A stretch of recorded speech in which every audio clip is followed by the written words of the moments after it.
All right, guys, Greaves here. First time we're going to try videoing stuff and put it online, so let's see how this goes.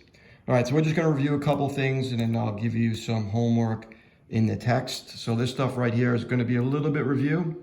So let's take a look. So we started, right,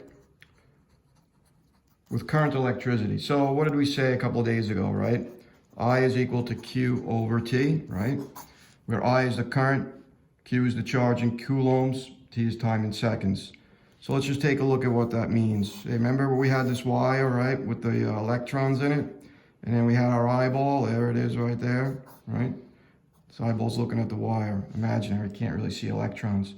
Suppose somehow we can measure, right, this person, right, measuring this wire, right, sees that we have a current, a charge of 4 amps flowing through that wire, and somehow they measure it to be about 5.5 seconds.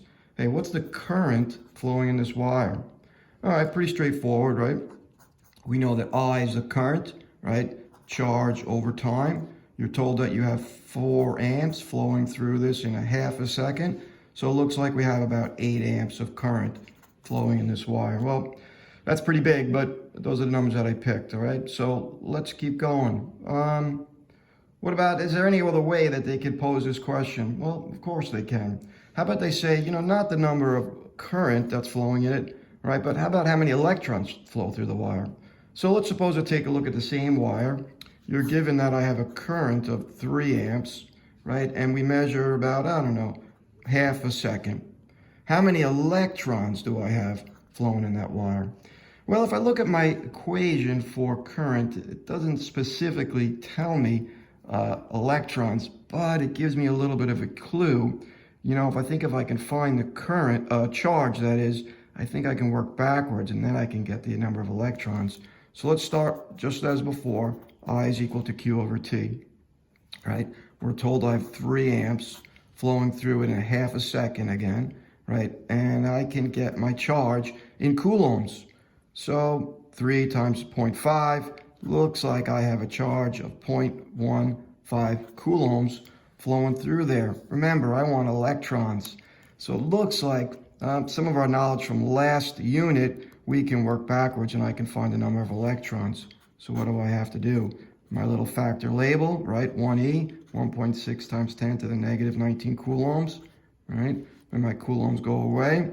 And I did this one before, so we get 9.38 times 10 to the 18th electrons flowing through this wire, which, by the way, is significant, right? Still a big number.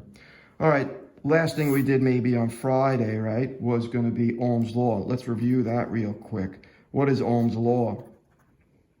Ohm's Law is our relationship between what? Voltage, current, and resistance.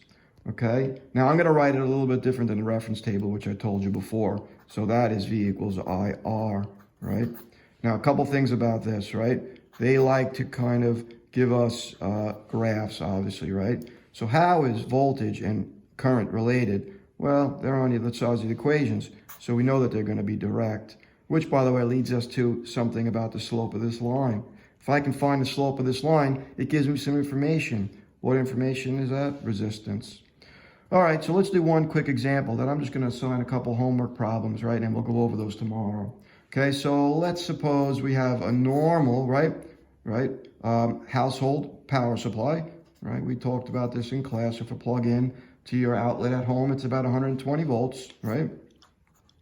And let's give a resistor here, I don't know, a resistance value of 100 ohm resistor. Just kind of made that up, right? Hey, how much current is flowing in this circuit? All right, V is equal to IR. What do I have here? 120 volts. My current, right, is what I'm looking for. And I have this 100 ohm resistor. So doing a little bit of division, right, I can get a current of what? 1.2 amps. All right, so this is a little bit of a review of what we did the other day, right? Now, what I'm going to do is I'm going to give you some questions to do in the textbook. So, ready? On page 515 of our text, please do numbers 5 through 10.